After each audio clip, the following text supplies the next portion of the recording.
Alors aujourd'hui, je reviens avec le témoignage de Tess. Pourquoi j'ai quitté mon mari anglais que j'avais rencontré en ligne seulement après 4 mois.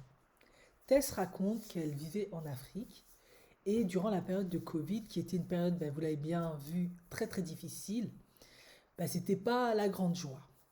Du coup, elle a commencé à développer une activité en ligne et c'était plutôt une bonne chose. Donc elle commençait à gagner un peu d'argent avec son activité en ligne. Et vu qu'elle se sentait seule et qu'elle était plutôt isolée dans son activité, elle a décidé de s'inscrire sur un site de rencontre afin de faire des rencontres avec des gens, des amis, et pourquoi pas trouver l'amour en fait. Donc elle s'est inscrite sur un site de rencontre qui s'appelle Tagged. J'ai mis le lien dans la barre d'infos, si ça vous intéresse, vous pouvez vous inscrire sans autre. Sur ce site de rencontre, elle rencontre un jeune homme qui travaille en tant que chef cuisinier en Angleterre. Ils font connaissance et ils discutent plutôt bien et ils accrochent vraiment bien. Cela a duré 2 ans, je suppose entre plus ou moins le début du Covid ou peut-être au milieu et vers la fin du Covid, là où tout le monde après était beaucoup plus libre de se rencontrer, de voyager, etc. Donc il décide, vu qu'ils s'entendaient super bien, de venir la voir dans son pays d'origine. Alors il quitte l'Angleterre, il vient la voir dans son pays d'origine, il reste 6 mois là-bas. Elle a vu certaines petites choses, mais elle s'est peut-être dit, ben peut-être c'est parce que voilà, ça fait simplement 6 mois qu'il est là, je le connais pas bien, faut pas non plus que j'en fasse trop cas.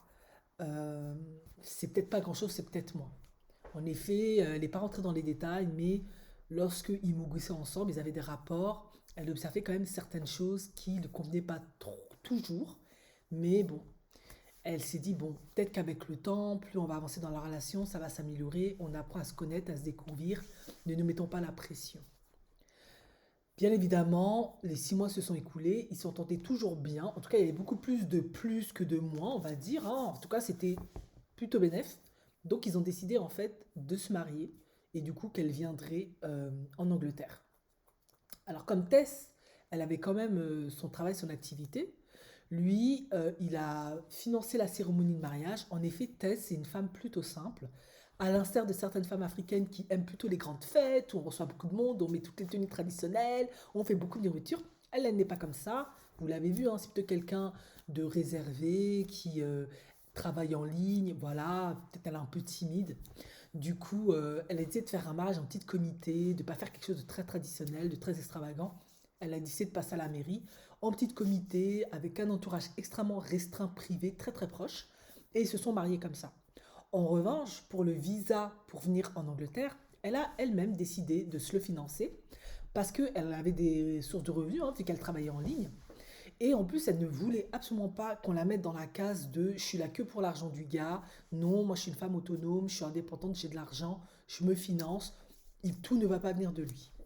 Ce qui est plutôt un bon point euh, quand on commence une relation, c'est pas mauvais. Du coup, elle a fait ses démarches de visa qui étaient plutôt très très très laborieux. Et de ce que j'ai compris, après je connais pas les procédures à Londres, elle a fait une demande de visa genre pour le mariage, mais je ne sais pas trop pourquoi. Finalement, elle a obtenu un visa sportif. Bon, bref, peu importe, c'est pas tellement important. Ou peut-être salé, mais malheureusement, je ne pourrais pas vous expliquer le pourquoi du comment. Mais elle a obtenu un visa pour pouvoir rejoindre son mari en Angleterre. Alors, il faut savoir que l'obtention maintenant de visa, de tout type de documents comme ça, machin, pour rentrer à Londres, c'est très très compliqué depuis qu'ils sont sortis de l'Union européenne et qu'ils sont dans le Brexit. Bon, bref, voilà. Donc, chose promise, chose due, quelques mois plus tard, elle arrive en Angleterre, il l'attend à l'aéroport, elle est très très heureuse de recevoir, de vous revoir en fait son mari, parce qu'ils sont mariés maintenant, hein. Elle rentre officiellement une femme mariée en Angleterre, sauf que elle explique que c'était ben, l'arrivée la plus triste de sa vie, en tout cas de la vie d'une femme qui épouse un homme et qui vient en Angleterre, quoi. Pourquoi? Parce qu'en fait, il pleuvait, le temps était moche. Ouais, l'Angleterre, c'est ça, il fait pas toujours beau. Et elle est arrivée à Bristol. En plus, elle explique que tout le trajet de la maison, enfin de l'aéroport jusqu'à la maison, Ils l'ont fait en fait, ils l'ont pas fait en voiture, ils l'ont fait.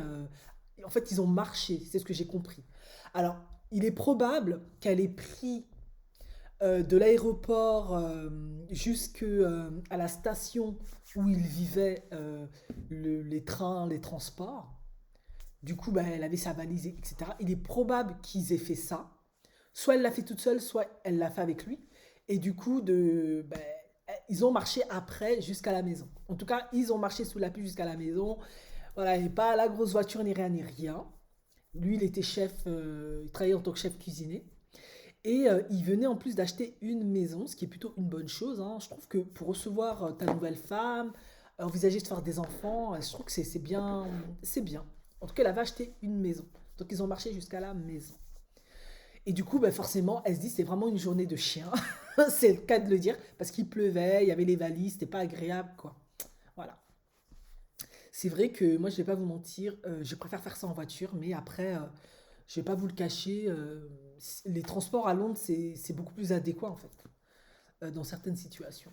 C'est plus pratique. Bref, ça va vite, machin. Et du coup, ils arrivent chez lui et ils commencent maintenant leur vie maritale. Et elle dit que ça devient déjà un peu tricky. Pourquoi? Parce que elle s'aperçoit que lui, il a des comportements et des habitudes bah, qui vont pas du tout avec elle en fait. Et je crois, je sais pas, je suis pas convaincu que ça irait avec moi ni avec vous. Enfin, vous allez entendre. Mais déjà, lui, il travaillait souvent de nuit parce qu'il était chef cuisinier. Cela va sans dire. Donc déjà, dès les premiers jours et autres, qu'est-ce qu'elle observe chez lui qui la rébute? C'est qu'il a tendance à avoir le nez encombré, euh, à avoir de la morve qui coule de son nez. Comme beaucoup de gens, quand il pleut, t'attrapes froid, un rhume, une petite grippe, ton nez il coule. Voilà, on passe tous par là, c'est pas un souci. Elle aussi, elle explique qu'elle avait ça, sauf qu'elle, elle avait le réflexe de se moucher avec le mouchoir immédiatement dès que l'encombrement se met en place ou dès que ça commence un peu à couler. Sauf que lui ne le faisait pas. Donc très très souvent, il était là avec sa morve, ça dégoulinait, parfois ça allait dans sa bouche, il reniflait, et quand elle lui disait mais mouche-toi le nez, pourquoi tu restes comme ça? Il disait ah mais toi en fait tu chipotes pour rien, t'es pénible, c'est naturel, bla bla bla bla bla bla. Et elle a été monstre choquée. Donc qu'est-ce qui se passe forcément? Elle n'a pas envie de l'embrasser. Donc quand lui il vient pour l'embrasser, elle aura tendance à le repousser, ce qui est un peu logique hein, quand on a quand même certains principes d'hygiène. Et du coup, là, il prend la mouche, il se fâche, il commence à lui dire oui, mais toi, tu m'as pas épousé pour la bonne raison, toi, tu es là juste pour profiter ou je sais pas quoi, je sais pas quoi. Voilà, c'était déjà des choses tout banales qui en fait ne le sont pas. Chose que tu ne peux pas forcément vérifier en ligne et que tu ne peux pas vérifier en 6 mois, surtout quand tu es en Afrique parce qu'il fait chaud. Cela va sans dire. Donc, voilà, des petits détails comme ça, tu ne peux pas le vérifier. Et une chose aussi qu'il avait beaucoup alerté, c'est qu'il avait acheté la maison, donc il avait une hypothèque. Et elle, comme elle travaillait, elle avait des revenus en ligne et qu'elle travaillait à la maison, ça marchait bien ce qu'elle faisait. Elle lui a proposé, écoute, comme nous sommes mariés, est-ce que tu veux bien me mettre sur l'hypothèque? Comme ça, en fait, je t'aide à payer la moitié de l'hypothèque, 50-50. Et les charges de la maison, les factures de la maison, je t'aide aussi à les payer 50-50. Et en fait, pourquoi elle avait fait ça? Je trouve que dans son cas, c'est plutôt bien avisé parce qu'elle vient d'arriver, elle n'a pas la nationalité anglaise, elle a, elle a réussi à avoir un titre de permanent suite à son visa machin, elle a eu une résidence permanente, mais je pense qu'on peut te la retirer à tout moment ou on peut ne pas te le renouveler. Donc, pour se protéger un maximum, elle se dit, ben, ce serait bien de faire moitié-moitié en fait. Et aussi, elle s'est dit, il ne faut pas que je sois non plus trop dépendante de lui, parce que on ne sait jamais en fait. Et il a catégoriquement refusé. Il a dit non, non, moi je paye la moitié de l'hypothèque, je paye toutes les factures, etc. Sauf que lui, dans son cas, euh, ça se vérifiera par la suite. C'était pas parce qu'il voulait être l'homme alpha qui assure, qui machin. La femme, elle reste à la maison, elle garde son argent, elle met à côté. Parce qu'effectivement, l'avantage, c'est qu'elle pouvait faire ça. C'est qu'en fait, ça pouvait lui permettre d'avoir plus de contrôle sur elle. Parce qu'il lui a expliqué pourquoi en fait, moi, je veux pas que te mettre sur l'hypothèque et que tu payes la moitié parce qu'en fait, je te fais pas confiance. à juste titre aussi de son côté. Parce que bah, il la connaît pas encore tout à fait, elles viennent de débarquer, ils viennent de vivre ensemble, ils vont apprendre à se connaître, à découvrir plein de choses. Donc oui, il peut très bien la mettre sur l'hypothèque, et demain, elle invente un truc ou je sais pas quoi, et après, elle te dégage de la maison. Voilà, de des côtés, c'était quand même très frileux, mais vous avez compris, le facteur confiance n'était pas vraiment présent. Donc il lui a dit non. Et ça n'arrangeait pas vraiment la relation parce que effectivement, on est des humains, on a des émotions, c'est pas agréable de réaliser, mais en fait, il te dit clairement, je te fais pas confiance. Même si intellectuellement, consciemment, c'est censé, bah, émotionnellement, c'est pas comme ça que tu vas le recevoir le message. Donc il y avait ça, plus la mort, voilà, plus ils se prenaient tout le temps la tête parce qu'ils n'étaient pas d'accord sur tout un tas de choses en fait.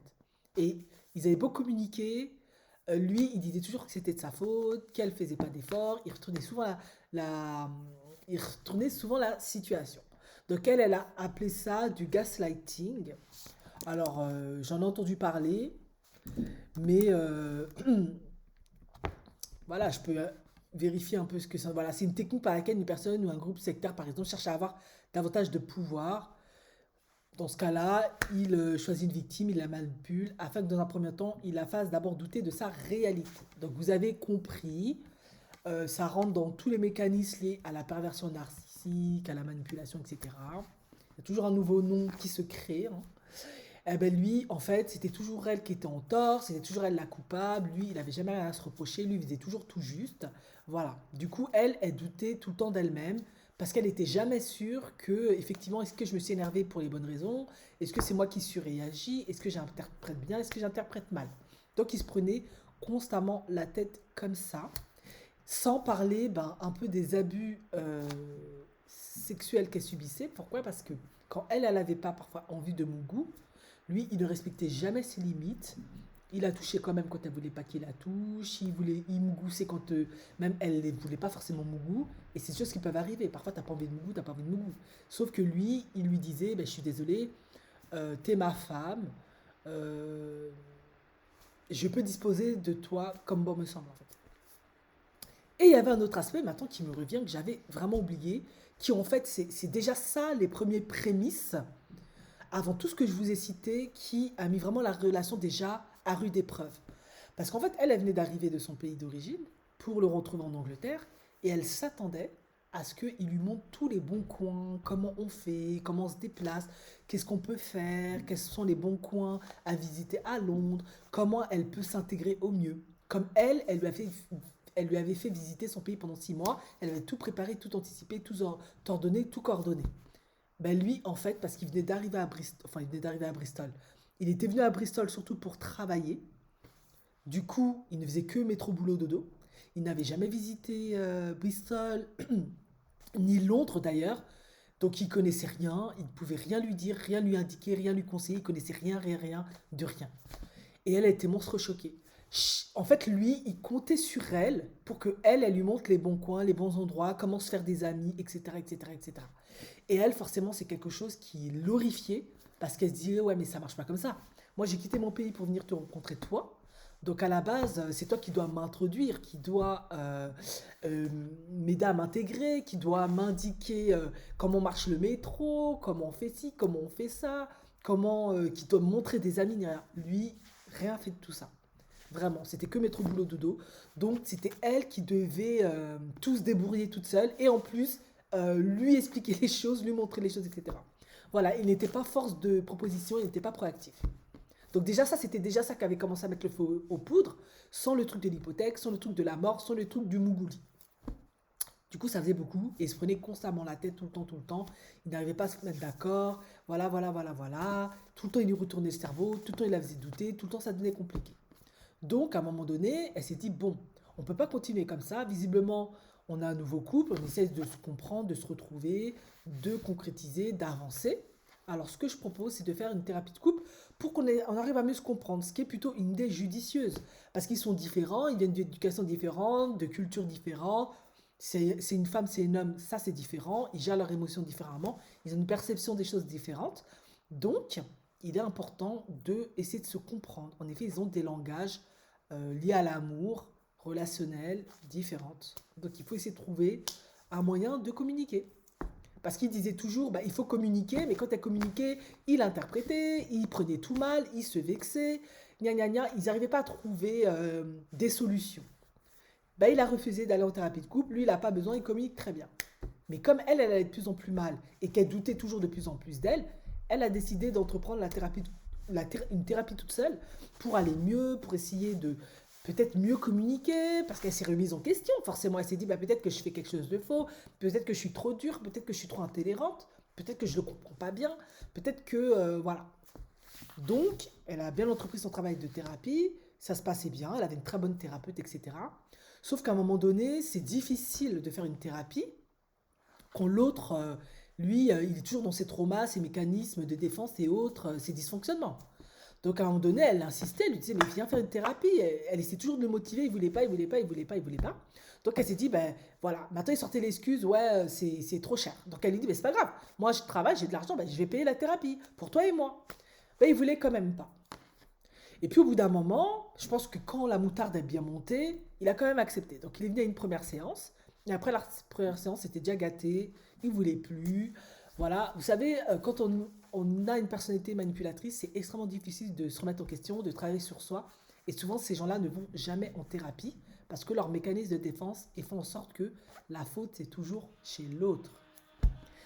Et au bout d'un moment, elle n'en pouvait plus, ça partait toujours en vrille, donc elle a vraiment, vraiment, vraiment compris, en fait, on ne va nulle part et il faut vraiment mettre un terme à cette mascarade. Et je vous raconterai la deuxième partie dans une prochaine vidéo.